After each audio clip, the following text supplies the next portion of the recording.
오늘 하나님 말씀은 요한복음 2장 1절에서 10절까지의 말씀을 근거로 해서 문제는 축복의 통로다, 위기는 복받을 기회다 라는 말씀을 가지고 오늘 하나님께서 우리에게 어떤 기적과 이적과 표적을 나타내 주시는지 우리가 한번 은혜를 받기를 원합니다. 이 세상에 문제 없는 인생이 있는가? 문제가 없는 인생은 존재하지 않습니다. 아담과 하와의 타락 이후에 모든 인류는 문제 가운데 놓여져 있다. 하나님께서 맨 처음 아담을 지으시고 아담의 갈비뼈로 하와를 지어서 아담과 하와가 범죄하지 아니하였을 때는 인생에게는, 사람에게는 문제가 있을 수 없었습니다. 그냥 평안하게 살아가면 되는 거야, 하나님과 함께.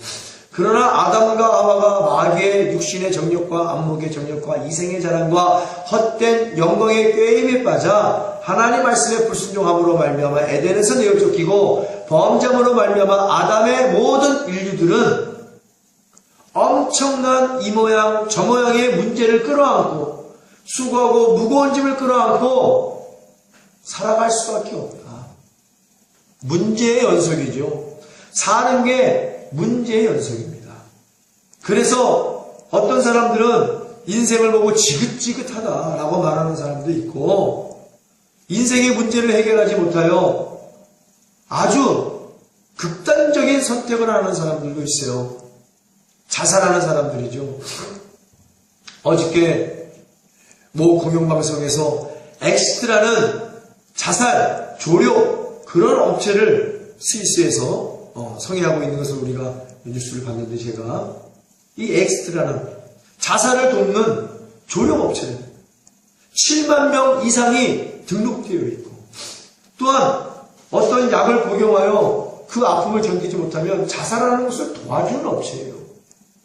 왜 이런 업체가 음과 양으로 번성할 수밖에 없는가? 이 문제라는 거예요. 누구는 질병의 문제, 사고의 문제, 자녀 때문에 문제, 사업자 때문에 문제, 직장의 문제. 이 문제를 통하여 돌파구를 찾지 못하니까 극단적인 선택, 자살을 하고 그 자살을 약물로 도와주는 이 스위스에는 성행하는 엑스트라는 그러한 자살업체가 성행하고 있다는 사실에 마음이 아프다는 얘기예요. 오늘 하나님께서 말씀하십니다. 문제는 복받을 기회라는 거예요. 할렐루야. 문제는 축복의 통로요. 우리에게 당면한 위기는 바로 복받을 기회라고 우리 하나님께서 성경의 신구약을 통하여 많은 하나님께 쓰임받는 성경의 인물을 통하여 우리에게 가르쳐주고 있기 때문에 문제를 해결할 수 있는 유일한 돌파구는 말씀과 기도에 전무하는 길밖에 없다. 할렐루야. 오늘 이 설교를 듣는 우리 교회 성도들과 유튜브를 통하여 이 복음을 듣는 모든 자들이 문제 해결의 열쇠를 가지고 문제는 축복의 통로다, 위기는 복받을 기회다라는 이 설교의 말씀을 듣고 다시 한번 하나님 앞에 거대한 소망을 갖게 되어지기를 예수의 이름으로 축원합니다. 모든 문제에서 벗어나 자유와 기쁨을 누리게 되어지기를 예수의 이름으로 축원합니다. 이 시간 문제가 바뀌어서 복이 되어질 수 있도록 예수의 이름으로 축원합니다. 할렐루야. 하나님 반드시 그렇게 말씀하셨어요. 문제 없는 인생이 있는가? 인생을 살다 보면 산 넘은 강이고 강을 건너면 또 산이 나오는 것이 인생이 아닌가? 때로는 사방에 우겨쌈을 당할 때도 있고, 답답한 일을 만나 낙심할 때도 있고, 거꾸로 찌름을 당하여 망할 수도 있고, 예수님 잘 믿느냐고 핍박을 당할 때도 있다는 거예요. 고난과 환난과 시험과 여러 가지 믿음의 단련과 또한 하나님을 잘 믿지 못하는 그러한 모습 속에서의 고통과 슬픔과 괴로움과 하여튼 여러 가지로 인생이라는 것이 보면 다양한 문제의 연속입니다. 다양한 문제의 연속이에요. 또한 물질 문제, 건강 문제가 있죠. 돈과 명예와 권력을 잃은 것은 조금 잃은 것이지만 건강을 잃은 것은 다 잃은 것이라고 그랬어요. 이 건강의 문제가 얼마나 큰 문제인가 모릅니다. 한번 잃어버린 건강은 되찾기가 얼마나 어려운지 몰라요. 회복하기가 얼마나 어려운지 몰라요. 그러나 문제 앞에, 특별히 건강의 문제 앞에 하나님께 기도할 때 하나님께서는 예수 그리스도의 보혈을 뿌려가며 완전하고 깨끗하게 치료하여 주실 줄 믿습니다. 치료하신 하나님, 나는 여호와 라파라. 오늘 특별히 여호와 라파의 은혜가 저와 여러분과 이 유튜브를 통해 복음을 듣는 모든 자들에게 임하기를 예수의 이름으로 축원합니다. 내 믿음대로 될지어다. 그런 많은 문제들이 굉장히 많아요. 그러나 성도들은 결단코 문제 앞에서 갈등하거나 두 마음을 품거나 벌벌 떨거나 두려워하거나 불안해할 이유가 전혀 없다는 거예요. 왜? 기도는 기적을 부르기 때문에. 특별히 문제 앞에서 하나님의 언약을 붙잡고 간절히 간청하여 부르시죠. 믿음과 확신을 가지고 기도한다면 그 기도는 기적을 부른다라고 오늘 하나님께서 말씀해 주심을 믿습니다. 그 말씀을 할 거예요. 응답을, 하나님의 복을 부르는 기도가 따로 있어요. 아무 생각 없이 바리새인과 서기관들처럼 형식과 외식에 젖어서 회칠한 무덤에 젖어서 그 속을 들여다보면 구데기와 똥파리들이 득시글득시글거려 그 마음의 심령은 죄악으로 지글지글거리는데 빛 좋은 개사구처럼 회칠한 무덤처럼 그렇게 앉아서 자울자울하는 기도, 형식과 외식적인 기도에는 결코 하나님의 기적을 베풀어 주실 수가 없다. 그 말씀이에요. 기적을 부르는 기도가 따로 있고 그 기도를 감당했을 때 오늘 하나님께서는 기적을 베풀어 주사 문제를 통하여 복을 주시고 위기를 통하여 은혜를 주시고 응답을 주시는 하나님이신 줄 믿습니다. 보세요. 성경을 보세요. 그냥 아무 이유 없이 아무 목적 없이 아무 동기부여 없이 그냥 남이 하니까 나도 한다. 자기를 높이고 자기를 자랑하기 위해서 온갖 아름다운 미사오분을 통하여 시장 어귀에서 두 팔을 벌리고 남이 드러나는 식으로 큰 소리로 기도하고 사람이 있으면 기도하고 사람이 없으면 기도하지 않는 목사님이 지나가면 기도하고 목사가 보지 아니하면 기도하지 않는 그러한 기도는 결코 기적을 이룰 수가 없다. 그러한 기도는 문제를 축복의 통로로 만들 수가 없다. 그러한 기도는 위기를 기회로 만들 수가 없다라는 사실을 우리는 다시 한번 깨달아야 될 줄로 믿습니다. 그럼 어떤 기도가 문제를 축복의 통로로 만들 수 있는가? 그럼 어떤 기도가 위기를 통하여 복받을 기회를 만들 수 있는가? 우리가 그 사실을 알아야 돼요. 오늘날 작금의 21세기를 살아가는 많은 그리스도인들이 기적과 이적과 표적도 모르고 예수 그리스도의 권세와 능력도 없이 경건의 능력도 없이 그냥 사대교회처럼 살아있으나 죽은 자와 같이 영혼을 잠재우고 영혼을 죽인 채 60만 빚 좋은 개살구여 회칠한 무덤처럼 앉아서 신앙생활하니 하나님의 역사를 모르는 하나님의 기적을 모르는 하나님의 기적과 이적과 표적을 체험하지 못한 채 그냥 여기가 좋사오니 하고 너격이 빠지게 자리만 보존하고 앉아있다. 자리만 보존하고 앉아있어요. 그러나 하나님께서는 문제 앞에서 문제에 굴복하지 아니하고 믿음과 감사함으로 예수님만 절대적으로 의지하고 신뢰하고 복종함으로 에크테로스 요즘 유난히 강조합니다. 간절히 격렬하게 계속 뻗쳐나오는 기도로 절규하며 절실하게 부끄러워하지 아니하며 강청하며 소리 높여 울부짖어 기도하면 하나님께서 응답하신다는 거예요. 문제를 바꾸어 축복의 통로로 만들어 주신다는 것이 오늘 하나님의 절대적인 은혜인 줄 믿습니다. 얼마나 많은 사람들이 문제 앞에 굴복하고 살아요. 얼마나 많은 사람들이 문제 앞에 포기하고 살아요. 문제 앞에 낙심하며 절망하며 실패자처럼 나무자처럼 그렇게 비겁하고 비굴하게 살아가고 있냐는 얘기예요. 기도하기 싫어서. 그러나 여러분, 이 기도의 특혜를 갖고 사는 것이 얼마나 중요한 것입니까? 오늘날 많은 사람들이 기도하기 싫어서 기도 대신 봉사로 대체하려고 해. 기도하는 것 대신 전도로 선교로 대체하려고 해. 기도하는 것 대신 예배만 죽도록 아침부터 저녁까지 7, 8분까지 예배까지 때려들여 그냥 바게세라는 것처럼 기도를 대신할 수 있는 것은 없는 줄 믿습니다. 기도를 대신할 수 있는 것은 존재하지 않아요.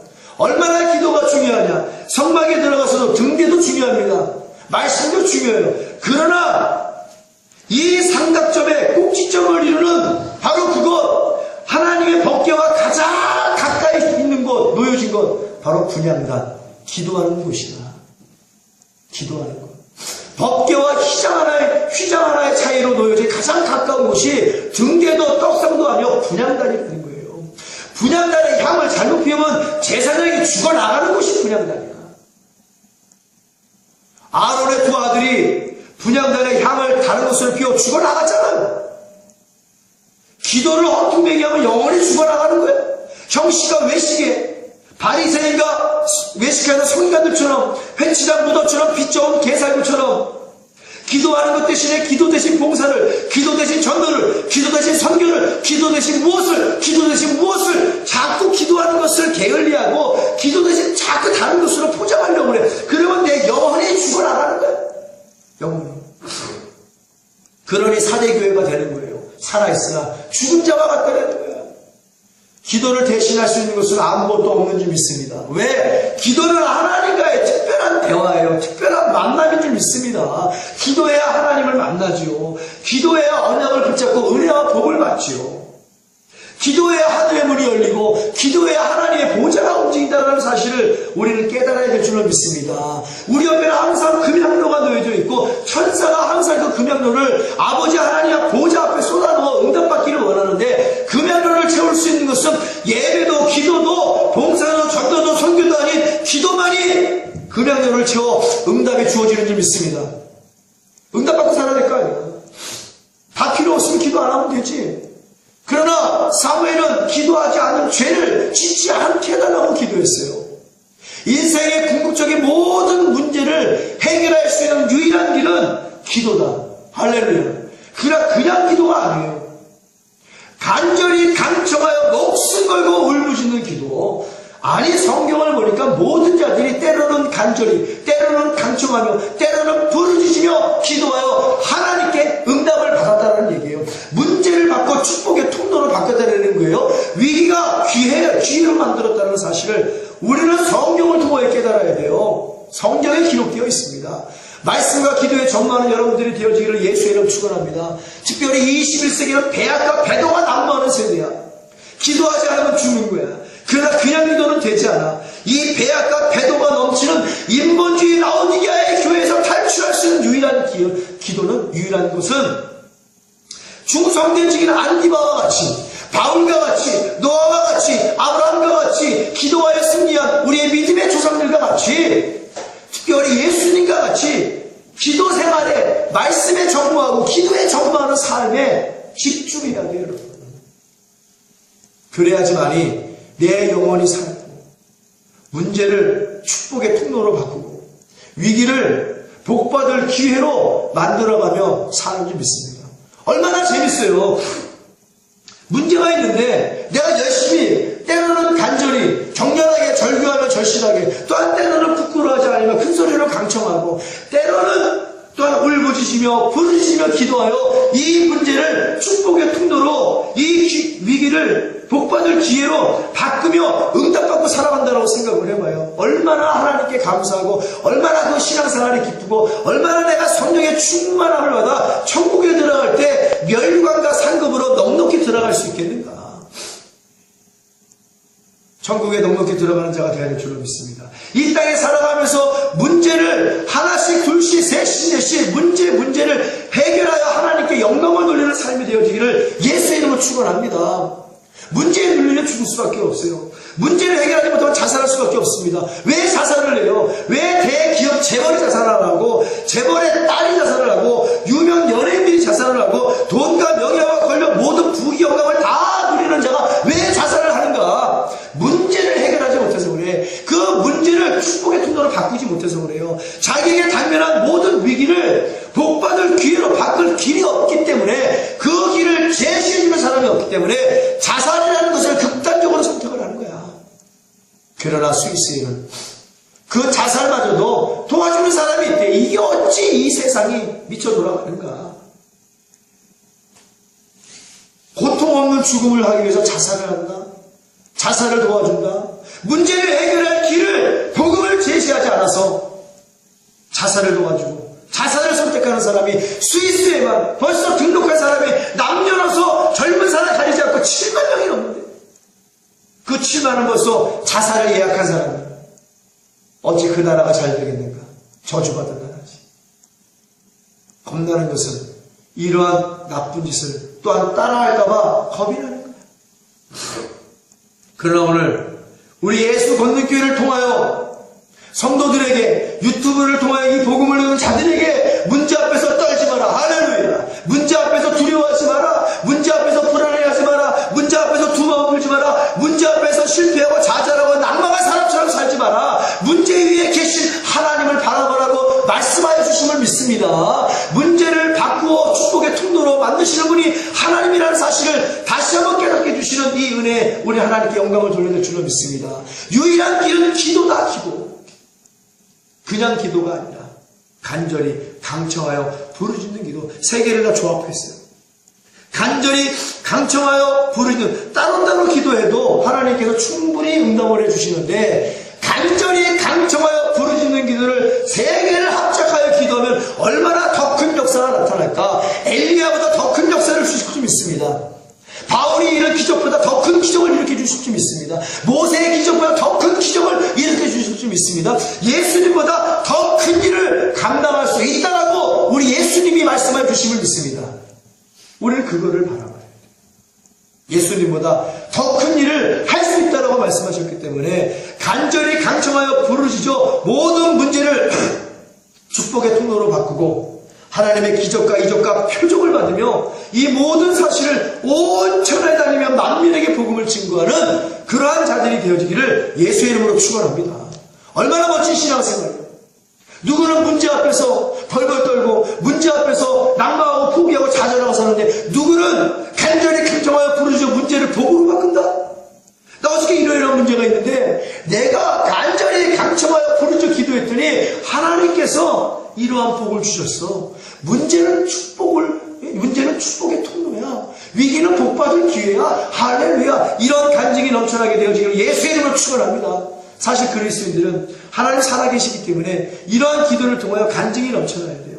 은혜로운 간증이 넘쳐나요. 만나면 드라마 얘기하고 만나면 영화 얘기하고 만나면 음담표설하고 만나면 세상 얘기하고 외적인 것만 자랑하는 그러한 것이 아니라 만나면 내가 만난 하나님, 나에게 기적을 베풀어 주신 하나님, 내 수고하고 무거운 짐을 받아주신 하나님, 내 문제를 통하여 축복의 통로로 만들어주시고 내게 자금에 임한 이 위기를 기회로 복받을 기회로 만들어주신 하나님을 자랑하는 그러한 자리에 놓여져 있는 것이 하나님이 기뻐하시는 사람인 줄 믿습니다.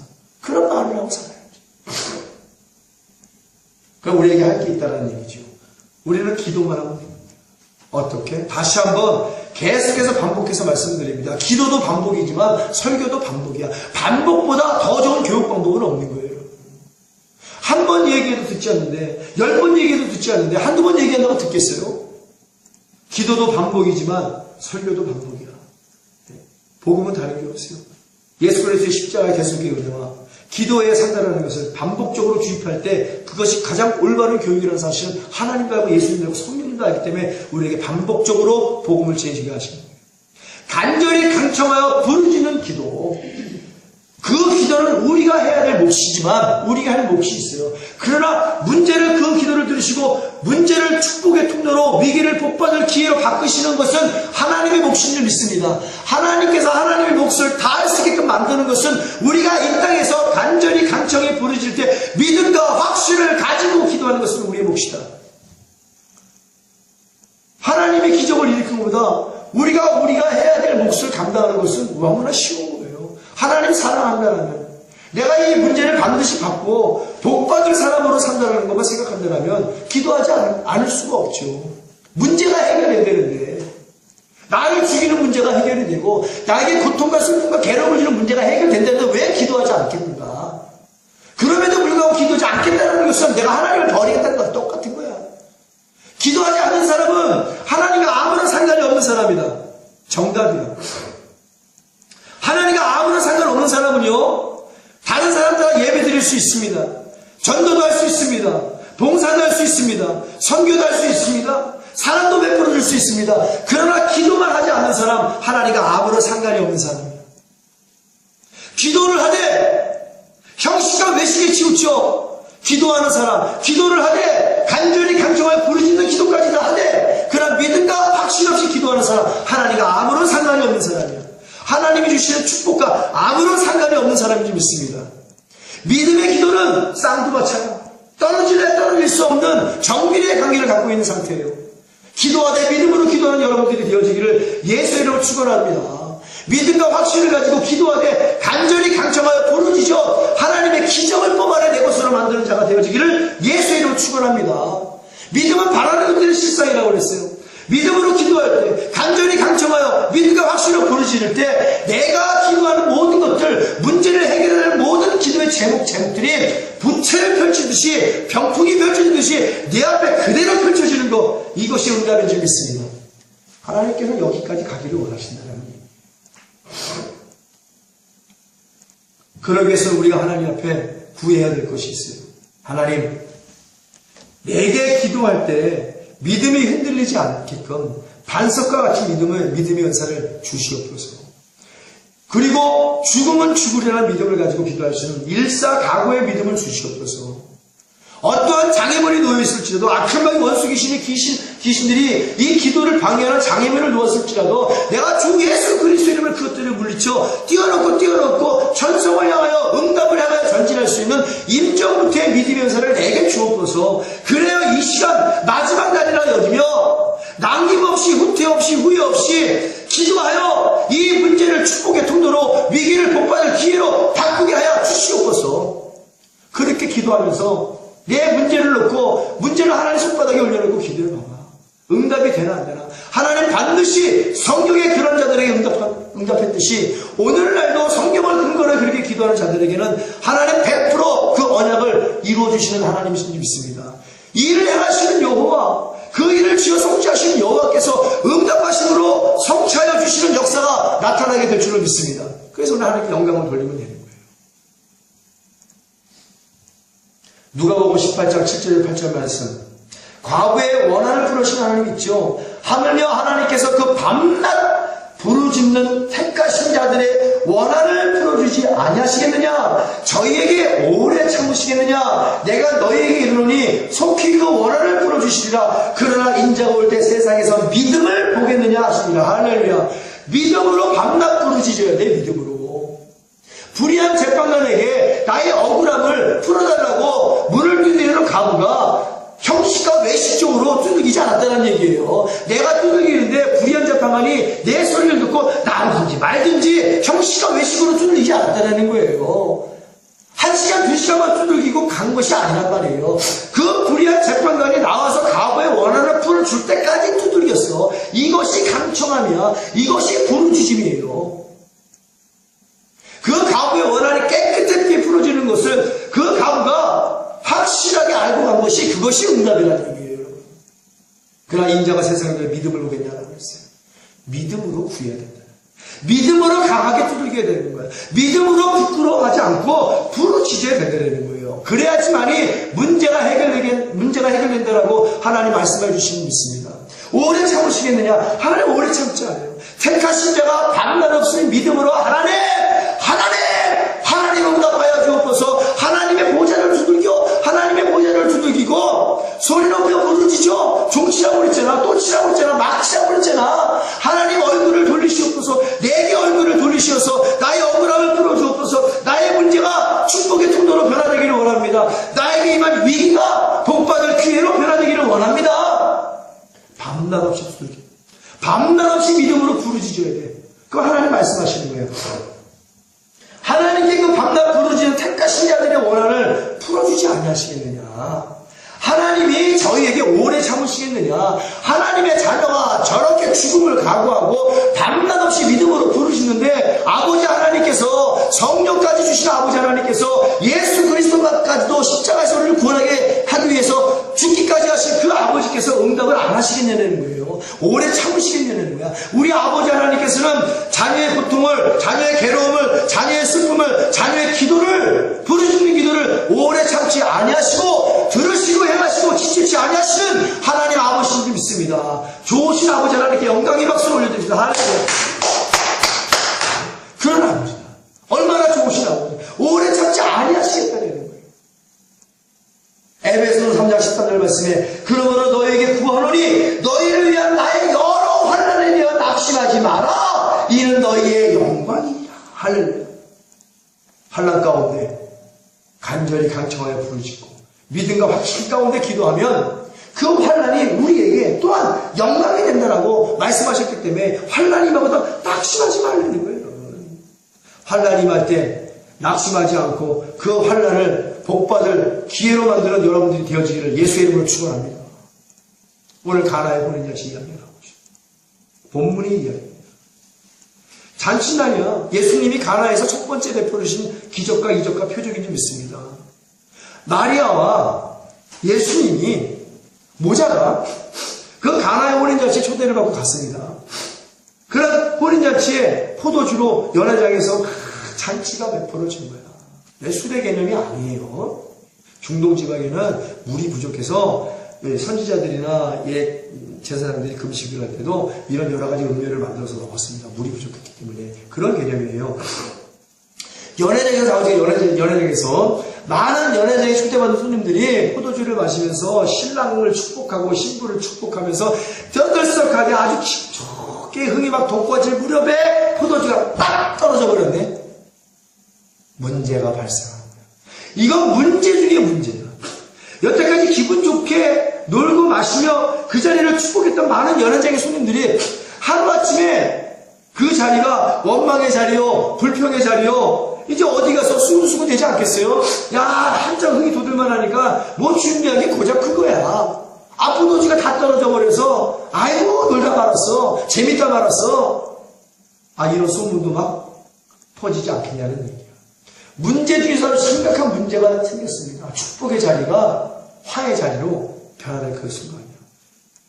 우리가 인생을 살아가면서 이렇게 부지 중에 황당한 일, 당황한 일이 생길 수 있다는 얘기예요. 마치 예수님을 배를 태우고 제자들이 바닷가를 향해 나는데 풍랑이 일어나 물이 막 닥쳐. 예수님을 태우고 가니까 아무 일도 없을 줄 알았지. 근데 예수님이 주무시고 계셨거든요. 이게 문제지. 주무시고 계셨어. 무슨 말을 하고 지들끼리 키득키득 대든지 예수님이 재미없으니까 주무시고 계셨겠지. 그래도 예수님이 이 배에 타고 가시니까 아무 일도 없을 거야. 그러고 평안한 가운데 가는데 풍랑이 불어 물이 배를 덮쳐 죽을 것 같은 위기에 다녔단 말이에요. 얼마나 황당하고 얼마나 당황스럽습니까? 평안하던 그 자리가 갑자기 당황할 수 있는 자리로 변해버린 거야. 배에 탄 제자들이 죽음의 위기를 당했어. 이 신앙 신부들이 이 연회장의 축복의 자리가 저주의 자리로 변해버릴 위기의 상황이란 말이에요. 끊어져 버렸어. 먹다가 무슨 다 떨어지면 여기 포도주 떨어졌어. 그럼 가져다 출판인데 일촉즉발 위기의 순간입니다. 배에 탄 제자도 일촉즉발 위기의 순간이야. 그러나 베드로는 주무시고 계신 예수님을 깨서 예수님이요 우리가 지금 황당한 사건에 놓여져 있습니다. 이 당황함을 어찌하면 좋겠습니까? 죽게 되었나이다. 살려주옵소서. 잠자는 예수를 깨웠다는 사실 주목해야 될 줄로 믿습니다. 인생을 살아가면서 이렇게 갑자기 아무 일도 없다가 당황한 일이 생기면 일촉즉발의 위기가 생기면 잠자는 예수님을 깨워야 될 줄로 믿습니다. 예수님을 깨워야 돼. 내 안에 계신 예수님이 항상 깨어있어야 돼. 할렐루야. 예수님이 항상 깨어있으면 어떻게 돼? 예수님이 좋아하는 말을 해야 될 줄로 믿습니다. 예수님이 좋아하는 말은 뭐예요? 그것이 바로 기도다. 성도들은 일상생활 살아가면서 하는 말도 기도다. 그러나 특별한 장소에서 문제를 해결하기 위한 기도, 베드로와 같이 간절히 강청하며 부르짖었지. 어찌 죽음의 순간에 예수님 일어나세요. 예수님 일어나세요. 물이 덮여 죽게 되었습니다. 이렇게 말하는 바보가 어딨어. 곧 물에 빠져 죽게 되었는데 예수님 격렬하게 절규하며 절시하게 부끄러워하지 않으며 끈기게 일어날 때까지 부르짖어서 베드로가 일어나세요 죽게 되었나이다. 예수님 일어나니 이 믿음이 적은 자들아 어찌하여 너희들이 이 믿음이 적은 자들아 이렇게 두려워하느냐. 그건 책망이 아니에요. 그러면서 일어나셔서 바람이 부는 바다와 파도를 광풍을 명하여 잠잠히 재우신 줄 믿습니다. 내 안에 예수님이 잠자고 있는 자들이요, 예수님을 깨우는 자들이 되어지기를 예수의 이름으로 축원합니다. 너희 영혼들이 죽게 되었는데, 풍랑으로 병풍으로 너의 영혼들이 죽게 되었는데 어찌 가만히 너경이 빠지게 예수여 죽게 되었나이까, 이렇게 자울자울 기도할 수가 있겠는가? 발등에 칼이 꽂히고 칼끝이 내 심장을 겨누고 있고 바람과 파도가 나를 덮쳐 내 영혼을, 내 육신을 죽이려 하고 있는데 잠자는 예수를 깨워야지. 할렐루야. 잠자는 예수님을 깨워 살아나는 게 역사인 줄 믿습니다. 아니, 예수님이 일어나시니까 풍랑을 만난 예수님의 제자들의 모든 죽음의 문제가 바로 축복의 통로로 변화받은 줄 믿습니다. 위기가 복받을 기회가 된 줄로 믿습니다. 왜? 살아났잖아. 예수님이 해주시면 살아나는 거야. 베드로와 같이 믿음이 적지만 일에 회개하여 간절히 간청하여 부르짖으며 예수님을 깨우니까 예수님은 마다하지 아니하시고 거절하지 아니하시고 일어나서 그 문제의 발생의 근원지를 차단시키고 해결해 주심을 믿습니다. 이것이 기도야. 베드로처럼 깨워야지. 그러나 오늘 이 시간에도 가나의 혼인잔치에서도 포도주가 떨어졌음에도 불구하고 믿음의 조상 마리아가 있음에 우리는 기억을 해야 돼. 마리아는 걱정하지 않았어요. 뭐라고 했습니까? 예수님에게 마리아가 한 말 보면은 예수의 어머니도 거기 계시고, 이렇게 주목해야 돼. 예수의 어머니도 거기 계시고. 왜 예수의 어머니 거기 있어야만 되는가? 하나님의 역사하시고 인도하시리라는 사실을 알아야 돼요. 포도주가 모자란지라 예수의 어머니가 예수에게 이르되 저희에게 포도주가 없다니. 바로 마리아가 어떠한 신앙의 어머니입니까? 동정녀였어요. 남자를 가까이 하지 않은 여자의 상태에서 성령으로 잉태하사 바로 예수님을 낳으신 어머니입니다. 믿음이 있는 여자예요. 요셉과 정혼한 상태에서 성령으로 잉태해서 예수님을 낳기를 됐어. 부정한 여인으로 결혼이 파혼이 되고 돌에 맞아 처음 맞아 죽을 경우에도 불구하고 그것을 믿음으로 받아들이고 바로 메시아이신 하나님이신 예수님을 잉태하여 이 땅에 태어나게 하신 분이신 줄 믿습니다. 알았지. 메시아라는 사실을 알아. 예수님. 예수에게 이르시되 예수야, 저희 아직까지 어머니니까 저희에게 포도주가 다 떨어졌어. 어떻게 하면 좋지? 그 예수님이 가라사대 여자요. 이건 공식적인 얘기를 선포하는 거예요. 사적인 얘기가 아니라. 납치 얘기가 아닙니다. 이거 기족에게 쓰는 용어예요. 여자요. 나와 무슨 상관이 있나니까 내 때가 아직 이르지 못하였나이다. 이건 거절이죠.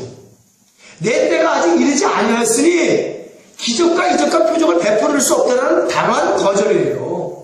그런데 그 예수님의 거절과 부정한 이야기에도 마리아는 상관치 않습니다. 그 어머니가 하인들에게 이르되 너에게 무슨 말씀을 하셨는지 그대로 하라 하니라. 우리가 이런 마음이 있어야 돼요. 문제가 발생했을 때 예수님 앞에 나와 구하는데 예수님이 우리를 시험하시고 우리의 믿음을 보시려고 우리의 마음의 중심을 보시려고 거절하실 때가 있다는 얘기야. 거절하실 때가. 마치 수로보니아 여인에게 야 내가 먹은 밥 남은 이 부스레기 난 개에게 던져줄지언정 너에게 못 주겠어 라고 자존심을 긁고 거절할 수 있다는 얘기예요.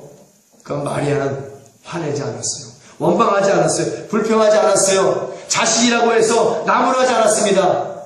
예수님이 해주실 거라는 절대적인 믿음이 있었어. 그래 하인에게 갔지. 하인들아 예수가 무슨 말을 하든지 간에 너희는 순종만 하면 돼. 그러면 기적과 이적과 표적이 나타날 거야. 이내 예수님께서 하인들을 시켜 바로 결례를 따라 행하는 그 항아리에 물을 넣고 연한장에 갖다 줘라. 그런 포도주가 될 것이라. 순종하니 물이 변하여 포도주가 된 줄로 믿습니다. 물을 갖다 주는 하인들은 알더라 그랬어요. 순종하여 기도하는 자만이 기적과 이적과 표적을 알게 되는 역사가 나타나게 되는 줄 믿습니다. 예수님이 하실 거 누가 알았어요? 마리아와 하인이 알았어요. 하인들은 알더라 그랬어요. 어떻게 알아요? 순종하여 따랐기 때문에 알게 되는 줄 믿습니다. 순종하여 기도하는 자들은 기적을 체험하는 역사를 알게 된다는 사실을 우리 다시 한번 깨달아야 될 줄로 믿습니다. 그리고 또한 가장 중요한 거 때가 되지 아니하였나라고 그랬어요. 그러나 믿음의 순종의 기도는 예수님의 때를 앞당기는 역사를 나타내는 줄 믿습니다. 때가 이르지 않았음에도 불구하고 앞당기는 역사가 나타났어요. 구약의 죽음의 때를 바꾼 사람이 있죠. 바로 히스기야. 히스기야가 등허리에 종기가 나서 죽게 되었어. 하나님 말씀하시는 것. 이사야를 통하여 히스기야가 반드시 죽을 것이다. 가서 얘기해. 이사야 선지자가 히스기야 왕에서 왕이여, 하나님이 당신을 병에 걸려 죽게 한다 합니다. 당신은 죽을 것입니다. 그 말하고 집으로 들어갔어요. 이내 히스기야 왕이 벽을 바라보고 하나님이여, 나와 함께 했던 아름다운 추억을 기억하여 주옵시고 기도와 눈물로 통곡하며 기도하였더니 하나님께서 히스기야 왕의 기도와 눈물의 통곡을 기억하사 이사야야 다시 가서 생명을 살려준다라고 얘기해. 하나님은 간절히 눈물로 통곡으로 부르짖는 히스기야 왕의 기도도 들어주셨어요. 하나님이 작정한 작정의 때도 바꾸시는 분이 하나님이신 줄 믿습니다. 무슨 기도를 들으시고, 기도와 눈물의 통곡의 기도를 들으시고, 부르짖음의 기도를 들으시고, 하나님께서는 하나님의 계획도 바꾸시는 하나님이십니다. 그러니 마리아의 순종의 기도를 우리 예수님이 들으시고, 예수님의 때가 되지 않았음에도 불구하고 그 때를 앞당겨 물을 포도주로 변하게 하신 분이 바로 예수님의 사랑이요 하나님의 사랑인 줄 믿습니다. 마리아 같은 믿음이 있어야 그 어떠한 상황 속에서도 당황한 일이 있어도 그 문제를 통하여 축복의 통로로 만들어버리는 거야. 가나의 혼인잔치에 포도주가 떨어졌어. 아주 큰 문제야. 그러나 마리아의 믿음과 마리아의 순종과 그 기도로 말미암아 예수님의 때를 앞당기고 그 문제를 축복으로 만들고 위기를 족받을 기회로 만든 줄 믿습니다. 많은 사람들이 그래. 많은 사람들이 야, 이 집 봐라, 이 집 봐라. 이 집은 맨 처음에도 좋은 포도주를 주건만, 야, 이건 더 좋은 포도주가 나왔어. 주님이 주시는 것은 좋은 것인 줄 믿습니다. 나의 소원을 좋은 것으로 만족해 주시는 예수님이신 줄 믿습니다. 하나님 좋은 거 주시죠. 세상과 똑같은 거 주시지 않습니다. 세상보다 더 좋은 거 주시는 분이 하나님이신 줄 믿습니다. 우리가 바라는 것보다 더 좋은 것으로 응답하시는 분이 하나님이신 줄 믿습니다. 가나의 혼인잔치에 냉수한 포도주보다 더 월등한 포도주를 주신 분이 예수님이신 줄 믿습니다. 이것이 바로 문제를 축복의 통로로 바꾸고 위기를 복받을 기회로 만드는 마리아의 믿음의 기도라는 얘기예요, 여러분. 순종의 기도고. 그럼 어떻게 했어요? 11절에 예수께서 이 처음 표적을 갈릴리 가나에 행하여 그 영광을 나타내심에 제자들이 그를 믿으니라. 할렐루야. 우리가 가는 길에 진정한 그리스도인이요 하나님의 자녀요 예수의 제자라면 모든 문제를 기적과 이적과 표적으로 만들어 축복으로 바꿀 수 있는 권세와 능력이 있어야 될 줄로 믿습니다. 그러나 오늘날 많은 그리스도인들을 보세요. 오 주여 어찌하오리까? 힘이 없어, 권세가 없어, 능력이 없어, 기도하지 않아, 경건의 능력도 없고 기적과 이적과 표적도 바라지 않아. 그러니 마귀와 귀신의 밥이 되고 문제의 밥이 돼서 마치 골리앗 앞에서 벌벌 떠난 성령 없는 이스라엘 군대와 같은 자들이 오늘 넘쳐나고 있다는 얘기야. 오호라 통제라. 주여 어찌하오리까 하고 나가서 회개해야 돼. 골리앗 앞에 서 있는 자들, 문제 앞에서 벌벌 떠는 이스라엘 군대들, 수는 골리앗 하나에 이스라엘 군대가 과연 몇백만이 되겠냐는 거야. 수없이 많은 이스라엘 군대들이 전부 다 골리앗이란 문제 앞에 벌벌 떨고 있었어요. 문제를 해결하지 못했다는 얘기야. 왕조차도 벌벌 떨고 있었어. 왜? 그 이전에 벌써 사울 왕에게는 성령이 떠나버렸거든. 하나님께 버림받은 왕이야. 그러나 하나님께서는 문제의 해결의 열쇠를 다윗을 보내준 줄 믿습니다. 다윗 하나만이 그 골리앗이라는 문제를 바로 축복의 통로요, 기적의 통로요, 응답의 통로요, 승리의 통로로 바꾼 줄 믿습니다. 오늘 다윗의 믿음이 저와 여러분들의 믿음이 되어지기를 예수의 이름으로 축원합니다. 오늘 다윗의 믿음이 유튜브를 통해 복음을 듣는 모든 자들의 믿음이 되어지기를 예수의 이름으로 축원합니다. 그래서 골리앗이라는 문제를 넉넉하게 이겨나가요. 넉넉하게. 다윗은 넉넉하게 이겨나갔어요. 왜? 준비된 자였거든. 준비된 자였어. 여호와가 나와 함께함으로 말미암아 양을 물고 가는 이리와 공새끼를 갖다가 다 쳐 죽였다는 얘기지. 준비된 용사인 줄 믿습니다. 말씀과 기도에 준비된 용사들이 되어지기를 예수의 이름으로 축원합니다. 평상시에 쏘나꾸나지러 하지 말고 가랑비에 옷 젖는 자들이 되어지기를 예수의 이름으로 축원합니다. 평상시에 성실과 정직으로 말씀과 기도에 촉촉히 성령의 담비를 받는 자들이 돼야 된다는 얘기예요. 다윗이 그랬거든요. 준비된 용사입니다. 물맷돌로 막대기로 여호와께서 다윗과 함께함으로 말미암아 곰과 사자와 이리를 그냥 쳐 죽이고 물맷돌로 쳐 죽이고 사자의 입을 찢고 그래서 소년이 누구와 함께함으로 다윗의 고백이에요. 여호와께서 나와 함께함으로 말미암아 내가 그 일을 감당할 수 있다는 얘기야. 그러니 지금도 저 이스라엘의 문제가 되는 문제 중에 문제요. 큰 문제가 되는 태생과 같은 문제가 되는 골리앗도 내가 가서 쳐 죽일 수 있나이다. 여호와께서 나와 항상 함께하니 이 자리에도 함께해 줄 줄 믿습니다. 사울이 가라. 그냥 가지고 있고 물맷돌에 짱돌 몇 개 들고 막대기로 가서 골리앗에게 하는 말 봐요. 개처럼 여긴다라고 그랬어요. 나는 너를 개처럼 여겨. 골리앗이 한 말이야. 네가 나를 개처럼 여기느냐? 그래, 나는 너를 개처럼 여긴다. 그러니 만군의 여호와의 이름으로 받아라. 그 요만한 짱돌을 너는 그거 맞아 죽었다는 거예요.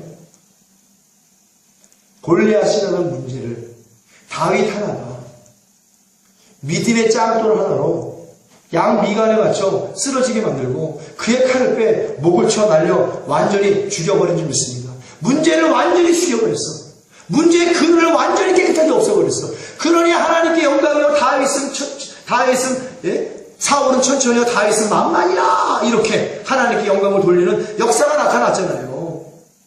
문제가 완전히 복이 되어버렸어요. 이 문제가 해결됨으로 말미암아 이스라엘 군대가 사기가 충천한 거야.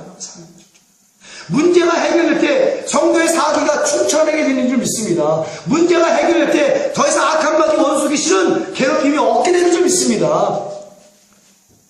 물맷돌이 어떤 의미를 갖느냐? 적극적인 기도의 모습을 갖는 거예요. 달려가네 물맷돌을 돌려 맞췄다라고 했어요, 성경에. 어떤 의미를 갖느냐? 다윗은 항상 하나님께 기도하기를, 하나님을 찬양하기를, 왜 찬양도 곡조 있는 기도를 했으니까 찬양으로 기도하고 그냥 영으로 마음으로 기도할 때도 다윗은 항상 적극적인 모습을 갖고 있었어요. 하나님께 나아가는 모습이 적극적이 될 줄로 믿습니다. 널쩍지근하게 나태하고 게으름으로 하나님께 나아가는 자는 응답받지 못해요. 문제를 해결하지 못합니다. 하나님 히브리서 11장 6절 말씀에 그렇게 말씀하고 계시죠. 믿음으로 나를 찾고 믿음으로 나에게 나오는 자는 상주심이심을 너희는 믿어야 되지니라. 할렐루야. 다윗이 그랬어요. 늘 적극적인 믿음으로 하나님을 찾고 늘 적극적인 믿음으로 하나님께 나와 찬양으로 기도하고 영으로 마음으로 기도하고 때로는 고난과 환난과 핍박을 때 간절히 강청하여 부르짖으며 회개도 제대로 할 줄 아는 다윗이었어요. 준비된 자였어. 하나님 앞에. 그러니 그 어떠한 문제를 만날지라도 삼척 거인을 만날지라도 일개 미소년이 떨지 않고 두려워하지 않고 갈등하지 않고 의심하지 않고 불안을 떨지 않으며 그 작은 물맷돌로 달려가 단수에 쳐 죽인 줄 믿습니다. 우리는 이러한 믿음을 본받아야 돼요. 할렐루야. 이러한 믿음, 다윗의 믿음, 적극적인 믿음, 적극적으로 기도하는 믿음, 적극적으로 믿음으로 강구하는 믿음.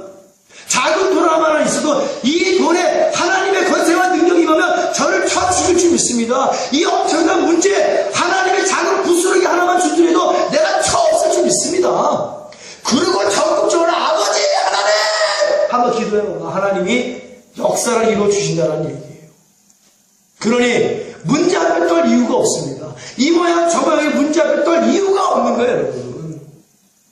그냥 문제는 문제일 뿐입니다. 문제 위에 계신 하나님을 바라보는 모든 믿음의 선진들은 오늘 승리했다. 할렐루야. 은혜와 복으로 넘쳐났다. 거부가 되었다. 할렐루야. 은혜와 복으로 거부가 되는 역사가 이루어지길 예수의 이름으로 축원합니다. 영적인 거부가 되어지기를 예수의 이름으로 축원합니다. 육적인 거부가 되어지기를 예수의 이름으로 축원합니다. 모세를 보세요. 모세를 보면은 자기의 오만과 교만으로 무엇인가 하려 했지만 결국은 살인자가 돼서 광야로 내어쫓기고 40년 동안에 무미건조한 삶을 살다가 호렙산에 가시나무에 꺼지게 하는 불로 임하신 여호와를 만남으로 말미암아 민족 지도자로 쓰임받고 그 위로부터 하나님의 말씀에 죽기까지 복종했던 자였어요. 10가지 재앙으로 이스라엘 백성의 430년의 고통을 종지부를 찍고 출애굽을 감행하여 나올 때 바로 홍해바다 앞에서 진퇴양난의 문제를 겪게 됩니다. 일촉즉발의 위기에 놓여져 있게 됩니다.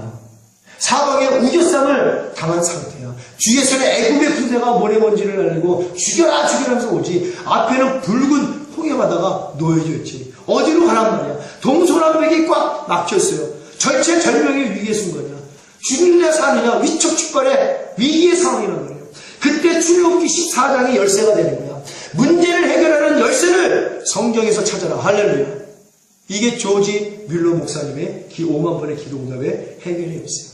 결코 문제를 딴 데서 찾지 않았어요. 오늘날 우리는 문제를 세상의 법정에서 찾으려고 하고, 교회의 문제를 세상에서 찾으려고 하고, 사람에게 찾으려고 하지. 그러나 성경에서 쓰임받은 모든 사람들, 문제를 축복의 통로로 바뀌고, 죽음을 생명으로 바꾸고, 할렐루야. 건강을, 질병을 건강으로 바꾸고, 물질의 어려움을 물질의 풍요음으로 바꾸며, 위기를 복받을 기회로 바꾼 많은 믿음의 선진들은 문제가 있을 때마다 여호와를 불렀고, 문제가 있을 때마다 예수님을 불렀고, 문제가 있을 때마다 성령의 충만함을 받은 줄 믿습니다. 우리도 그렇게 해야죠. 교회에 문제가 생겼어, 목사에게 문제가 생겼어, 성도에게 문제가 생겼어. 그럴 때마다 세상 법정에 나가서 소송을 걸고, TV에 나오고, 라디오에 나오고, 매스컴에 나오고, 그래서 기독교를 개혁하는 소리를 듣고, 어느 문제나 교회 안에서 해결하지 못하는 그런 엄청난 무기력에 빠져있는 상태가 바로 오늘날의 상태다. 무기력하고, 무관심하고, 무심하고, 무신경하고, 모든 영적인 기도의 근육이 다 끊긴 그런 상태야.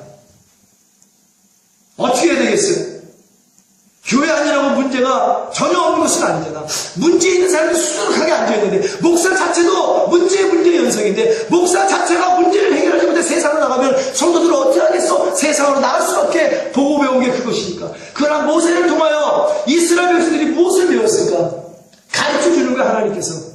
홍해바다 앞에서 보세요. 출애굽기 14장에 이스라엘 백성도 부르짖었어요. 그러나 이내 하나님과 모세를 원망했습니다. 이것이 맨 처음 제가 말씀했던 강구하고 강청하여 부르짖되 형식과 외식으로 행치가 무덤처럼 빗정 개살구처럼 아무 능력도 없이.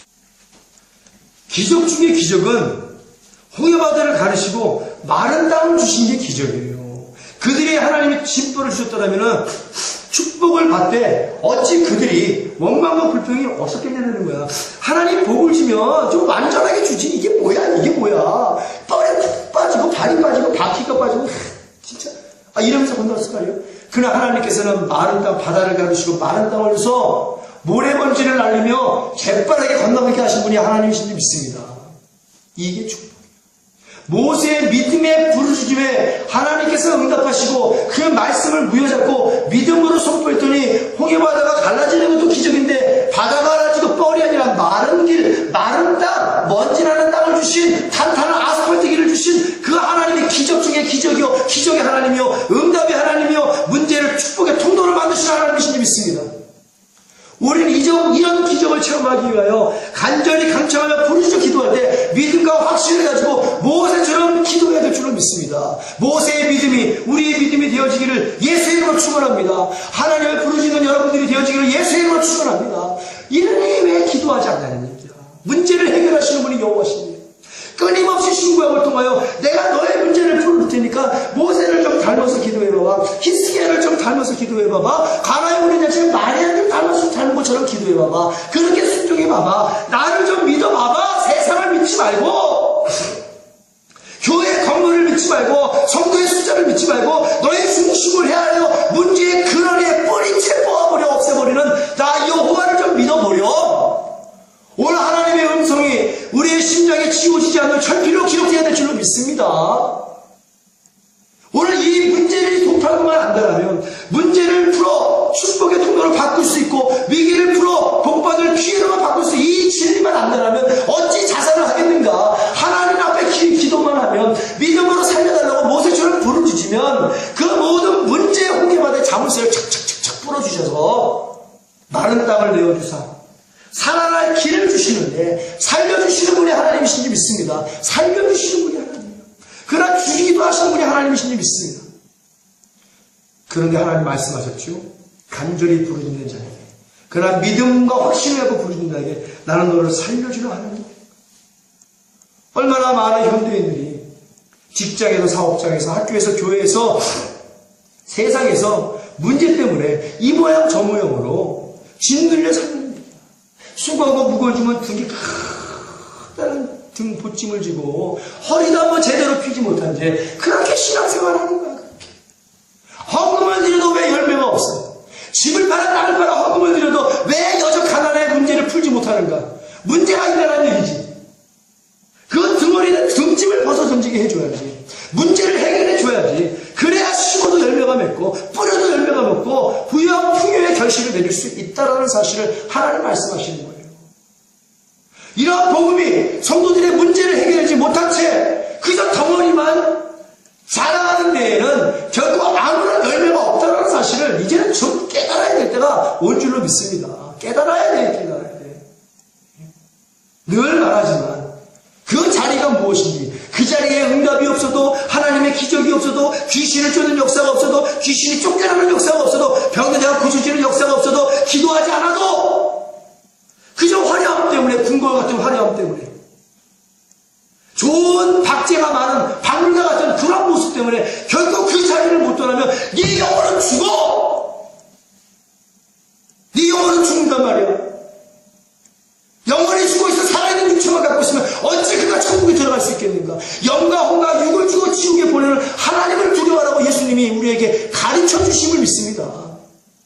다윗도 영혼이 소생케 되기 위하여 아버지의 의의 길로 인도해달라고 시편 23편 말씀에 기록되어 있지. 내 영혼이 소생케 위하여 성시여 내게서 떠나지 말라고 성령의 충만함을 구했지. 내 영혼이 살기 위해서 바사바를 죽이고 우리아를 죽인 그 엄청난 죄를 하나님의 눈물로 침상을 적시며 나아간 선지자의 일치를 깨달은 거로도 죽도록 회개하여 훌륭한 왕이 되었지. 오늘날 우리가 무엇이 문제예요? 이 복음대로 살지 않는, 오늘 이 말씀대로 살지 않는, 오늘 이 주일날 임대성 목사의 입술을 하나님의 복음대로 살지 않는 그것이 우리를 문제로 인하여 자살하게 만들고, 문제로 인하여 고통받게 만들고, 문제로 인하여 슬픔과 괴로움에 빠져들게 한다는 얘기야. 결국 문제가 해결되지 못하면 하나님과 멀어지게 되어 있습니다. 문제가 해결되지 않아요. 그것이 어찌 크고 작은 문제의 이야기로만 말할 수 있겠는가? 하나의 목숨으로 끓이는 것만 단정 지을 수 있겠는가? 문제가 해결되지 않으면 결국 하나님과 멀어질 수밖에 없어요. 그러나 문제가 양파 껍질 벗겨지듯이 하나씩 둘씩 벗겨지면 얼마나 기쁘고 얼마나 성령으로 충만하겠는가? 오늘 여러분의 모든 문제가 이 말씀의 복음으로 말미암아 문제 앞에 놓여있는 자들이여 믿음과 확신을 가지고 믿음과 기도가 쌍두마차가 되어 간절히 강청하여 부르짖어 양파 껍질 벗겨지듯이 여러분의 모든 문제 하나하나가 수고하고 무거운지 모든 하나하나가 다 벗겨지는 역사가 있게 되어지기를 예수의 이름으로 축원합니다. 그래서 문제를 풀 열쇠가 뭐라고 그랬어요? 말씀과 기도, 믿음과 확신, 간단합니다.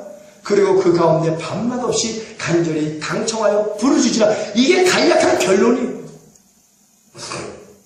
문제 앞에 세상으로 나가지 마요. 문제가 있거든 다윗과 같이 그 자리에서 무릎 꿇고 하나님께 믿음과 확신으로 기도하면 되는 거예요. 모세와 같이 그 자리에서 무릎 꿇고 하나님께 기도하면 되는 거예요.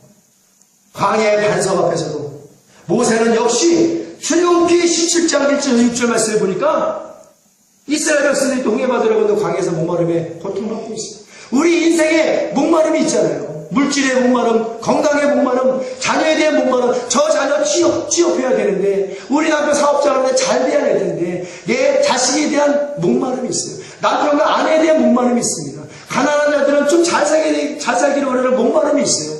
아픈 자들은 건강에 대한 목마름이 있습니다.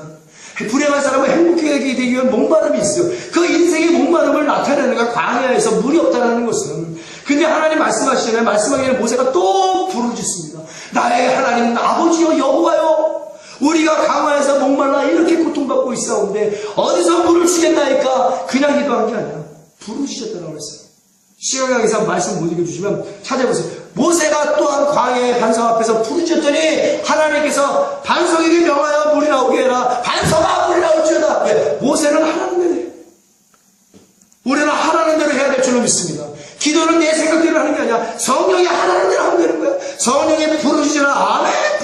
성령이 간구하라. 간청하라. 아멘. 믿음과 확신을 가지고 성령이 시키는 대로 간구하고 간절하고 부르짖으면 하나님께서 인생의 목마름도 해결해 주셔. 왜? 반석에서 샘물 나온 줄 믿습니다. 반석에서 생수가 나왔다니까. 콸 이스라엘의 수백만이 먹고 남을 반석에서 샘물이 나왔어요. 샘물이 원하는 만큼 마실 수 있는 샘물이 나온 줄 믿습니다. 문제가 해결됐죠. 하나님께서는 위기와 문제 앞에서 부르짖는 모세의 기도를, 밤낮 부르짖는 모세의 기도를, 택한 모세의 부르심을 결코 외면하지 않았어요. 오늘 강대상에서 목사라 양들의 목마름을 해결하기 위해서 밤낮 부르짖는 모세에게 응답했듯이 성도들의 반석 같은 삶에서 샘물나게 되는 줄 믿습니다. 주 예수 그리스도 이름으로 명하노니 오늘 인생의 목마름으로 불행을 느끼는 모든 성도들은 반석과 같이 강박한 모든 마음에서 녹아져 샘물이 나올지어다. 샘물이 나올 목마름이 해결되는 거예요. 불행의 행복으로 바뀌는 역사가 이렇게 되는 줄 믿습니다. 불행의 행복으로 변했잖아. 목마름이 불행이라면 불행이 행복으로 변했어. 요한복음 4장에 불행한 사마리아 여인이 나오잖아요. 그 여인에게 예수님이 뭐라 하십니까? 죄를 지적하고 죄를 깨닫는 여인에게, 여인아 이제는 네가 이 땅에서 매일같이 물 먹어 목마르지 않아도 돼. 나를 믿지? 네. 내가 구세인 줄 믿지? 네. 그러면 내 속에서 영생하도록 솟아나는 샘물이 되어주리라. 할렐루야. 다시는 그 여인은 불행으로 목마르지 않았어. 남편이 6이 있었지만 다시는 목마르지 않았어. 인본주의를 살지 않았어. 기도하는 여인이 되었고 성령의 충만한 여인이 되었고 이제는 예수님만 의지하는 여인이 되었고 그래야 복음을 증거하는 여인으로 변화된 줄로 믿습니다. 문제가 해결됐잖아. 광야에서 목마름도 해결해 주시고 그 요한복음 4장에 나온 사마리아 여인의 목마름도 해결해 주신 예수님, 그런데 그 예수님이 먼저 그 여인을 기다리고 있었다는 거야. 오늘도 우리의 목마름을 해결해 주시려고, 우리의 기도를 들어주시려고 우리 예수님이 이 자리에 계신 줄 믿습니다. 할렐루야. 이 자리에 계셔. 여인을 만나주셨던 예수님, 먼저 광야의 반석 앞에 와 계신 여호와께서 그리하셨듯이 오늘도 성도들의 목마름을 해결해 주시려고, 그 목마른 데에 부르짖는 모세의 믿음을 가진 자들에게 불행을 행복으로 바꿔주시려고, 할렐루야. 질병의 목마름을 건강의 행복으로 바꿔주시려고, 가난의 목마름으로 부여와 거부의 생수로 바꿔주시려고 오늘 이 자리에 우리와 함께 먼저 와 계신 예수님이신 줄 믿습니다. 먼저 와 계시죠. 말씀 그대로야. 항상 예수님은 우리보다 먼저 와 계신 분이신 줄 믿습니다. 그런데 우리가 부르짖어 기도하지 않으면 그냥 예수님은 계시다 가시는 거야. 잠자는 예수님을 깨우듯이 이 자리에 계신 예수님의 옷자락이라도 붙잡듯이 바로 12의 혈륜병으로 고통받고 있는 여인이 적극적으로 죽음을 각오하고 흔들리지 않는 믿음으로 장애물을 뛰어넘어 예수님의 옷자락을 거머쥐어 고침을 받았듯이 12년의 모든 불행을 이제는 행복으로 마감을 했듯이 문제의 근원지를 쳐서 없애고 완전히 깨끗한 여인으로 변화받았듯이 오늘도 적극적인 믿음으로 우리도 예수의 옷자락을 붙잡아야 될 줄로 믿습니다. 이 자리에 와 계십니다. 이 자리에 와 계시기 때문에 우리가 믿음으로 예수의 옷자락을 붙잡고 싸우니 주여 나의 불행을 행복으로 바꿔주옵소서, 나의 아픔을 건강으로 바꿔주옵소서, 나의 원망을 기쁨과 감사로 바꿔주옵소서, 나의 가난을 부유와 풍요복으로 바꿔주옵소서. 예수님만이 할 수 있습니다. 밤낮 부르짖습니다. 이 옷자락 나에게 복 주시 아니하시면 절대로 놓지 않겠습니다. 야곱의 기도잖아. 하나님이 나를 축복해 주자면 당신의 허리를 내가 놓지 않겠나이다. 저주시는 하나님, 응답하시는 예수님, 고쳐주시는 예수님, 바꿔주시는 예수님, 변화시키시는 예수님, 문제의 근원을 해결하여 축복의 통로로 만드시는 그러한 주님을 우리는 날마다 의지하고 그런 주님을 날마다 따르는 진정한 제자여 자녀의 삶을 살아야 될 줄로 믿습니다. 이제는 문제가 문제 같지 않아. 문제가 문제 같지 않아. 이제는 문제 짓는 이유가 없어요. 내가 믿음과 확신을 가지고 무릎 꿇고 밤낮없이 아버지만 찾으면 되니까, 살려달라고 기도하면 되니까, 도와달라고 기도하면 되니까, 복 달라고 기도하면 되니까 뭐가 문제겠어요?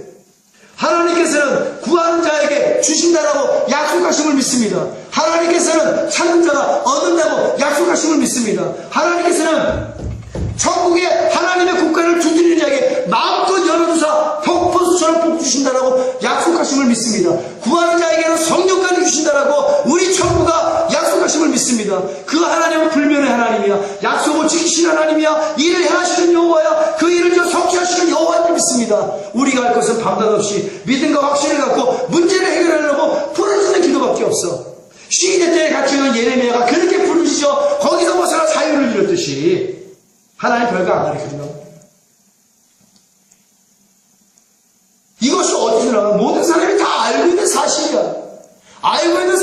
써먹지 않을까? 학생이 학교에서 배운 공부를 써먹지 않으면 말짝꽝이야. 무용지물이야. 왜 학교에서 배워? 사회에서 써먹기 위해서 배우는 줄 믿습니다. 출세와 성공하기 위해서 배우는 줄 믿습니다. 써먹어야지. 교회에서 뭘 배웠어? 배운 게 없으니까 못 써먹는 거야. 가르치지 않으니까 못 배우는 거야. 지금 가르쳤어. 써먹고 행하는 여러분들이 되어지기를 예수의 이름으로 축원합니다. 다 배운 대로 하잖아. 성경의 모든 사람이 배운 대로. 되려면 오늘 밤새워 이 문제를 제기하여 이 문제를 고쳐 축복의 통로로 바꿀 수 있습니다. 질병의 문제, 가난의 문제, 자녀의 문제, 사업장의 문제, 가정의 문제, 이사가야 될 문제, 교회의 문제, 영적인 문제, 귀신의 문제, 마귀의 문제 다 나눌 수 있어요. 성경은 다 말씀하고 계셔. 하나님께서 그 모든 그 문제의 자물쇠를 푸는 모든 열쇠는 바울과 실라와 같이 큰 소리로 기도하고 믿음으로 기도하고 참여함으로 기도하고 간구하며 기도하고 강청하며 기도하며 부르짖고 기도하라. 그러면 응문이 열리고 바위가 터지고 문의 지진이나 손과 발에 치는 모든 착고가 다 풀어지리라. 문제의 수갑이 다 풀어진다는 거예요. 그렇게 해서 응답받는 거예요. 우리는 그렇게 해서 하나님만 믿고 살아가야 될 존재들인 줄 믿습니다.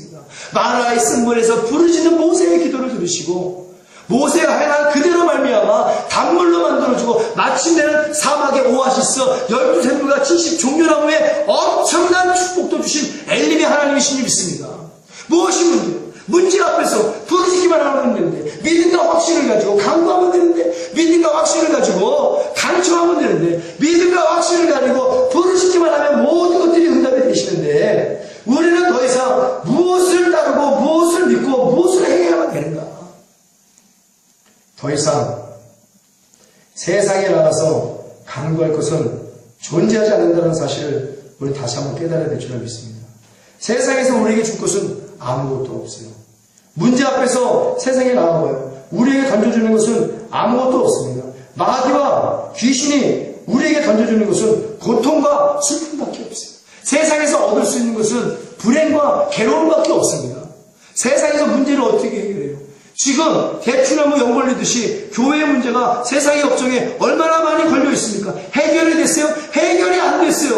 어디서 해결을 해야 돼? 교회에서 나와 함께 하시는 하나님 앞에 나와 굴복하고 끝까지 믿음으로 확신으로 간구하며 강청하며 부르짖을 때 문제의 열쇠가 해결되는 거야. 적극적으로 하나님께 나아갈 때 교회는 그렇게 해서 문제를 풀어나가야지. 그래야 세상으로부터 존경을 받고 세상으로부터 거룩하고 성결하게 구별되어진 교회가 되어지지요. 도대체 성도가 무엇이며 진정한 그리스도의 이름 자체가 무색할 정도야. 사람은 죽어서 가족을 남기고 이름을 남기고 호랑이는 죽어서 가죽을 남기는데 성도는 죽어서 무엇을 남겨야 되는가? 성도는 죽어서 믿음을 남겨야 될 줄로 믿습니다. 우리는 죽어서 믿음을 남겨야 돼. 뭐가 믿음 생활이야? 뭐가 성도야? 기도 하나도 세상의 사람과 구별되지 못하는데 하다못해 절간에 가서 기도한다고 하는 그러한 사람들도 108번을 기도를 하고 무릎뼈가 작살이 나도록 아들이 대학에 들어가면은 수능에 합격하기 위해서 무릎이 너덜너덜 될 때까지 절해. 맹목적으로. 그런 열심을 따라갈 수 있겠냐는 얘기야. 근데 우리는 맹목적이 아니잖아요. 하나님 살아계심을 믿습니다. 예수님 살아계심을 믿습니다. 성령님 살아계심을 믿습니다. 살아계신 하나님께 기도하면 응답될 줄로 믿습니다. 이게 성도 아니야. 내 아버지가 죽었냐는 얘기야. 하나님이 죽었냐는 얘기야. 예수님은 십자가에 죽으셨다고 부활하신 분이신 줄 믿습니다. 살아계셔. 부활하셨어. 다시 오신다 약속했어. 우리 그 살아계신 만왕의 왕이신 아버지 앞에 주 예수 그리스도의 이름으로 믿음과 확신을 가지고 문제 앞에 나가 기도하면 100% 응답하는데 왜 자꾸 두려움에 떨고 무서움에 떨고 불안하며 문제의 돌파구를 찾지 못해 자살하느냐? 교회 다니면서 자살하기 더 큰 문제지. 왜 안 가르쳐줘? 복음을 가르쳐줘야지. 이게 복음이에요. 복음은 기쁜 소식 아니에요. 기쁜 소식은 예수 그리스도께서 우리에게 오심 아닙니까? 예수님이 우리에게 왜 오셨어요? 죄의 문제를 해결해 주시고 할렐루야. 아담과 타락의 인간의 모든 고통의 문제를 고통의 멍에를 마귀와 귀신의 고통의 멍에를 풀어주시려고 하나님의 아들이 마귀를 멸하려고 이 땅에 오심을 믿습니다. 문제를 풀어주려고 오신 거야. 죄의 문제. 인간의 그 모든 문제를 십자가에서 해결하시고 내가 다 이루었다라고 말씀하셨는데 왜 우리는 그 말씀을 믿지 못하는가? 믿어야지. 밖에 있는 사람들은 하나님 믿지 않지만 하나님 울타리 안에 있는 사람은 하나님을 믿어야지. 예수님을 믿고 성령님을 믿고 의지하여 그분이 원하시는 대로 문제를 가지고 나와 하나님께 영광이 되기 위하여 마리아와 같이 모세와 같이 다윗과 같이 바디메어와 같이 12의 혈병을 하는 여인과 같이 무수히 많은 문제를 해결받은 모든 믿음의 선진들과 같이 그들이 행한 대로만 한다면 어찌 하나님이 가만히 있을까? 예수님보다 더 큰 일을 행하게 하실 뿐더러 모든 문제의 양박껍질을 벗겨 해결해 주시며 은혜와 복으로 우리가 원하는 만큼 그 이상으로 복 주시는 하나님이신 줄 믿습니다. 복 주시는 하나님. 얘기했잖아요. 홍해바다만 가리시는 하나님이 아니라 홍해바다에 많은 땅을 주시는 하나님이시다.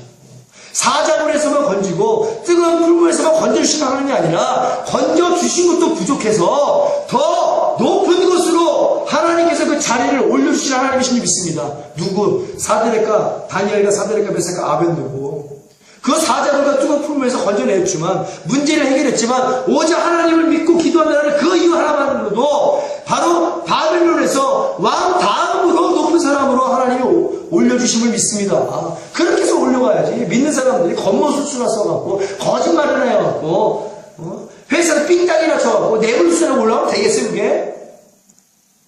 정가 욕심으로 올라가면 되냐는 얘기야. 안 되죠. 결론적인 말씀입니다. 이 땅에서 하나님께서 조지 밀러 목사님을 보내주셨고 그분을 통하여 5만 번 이상의 기도의 응답을 받는 비결을 가르쳐줬어요.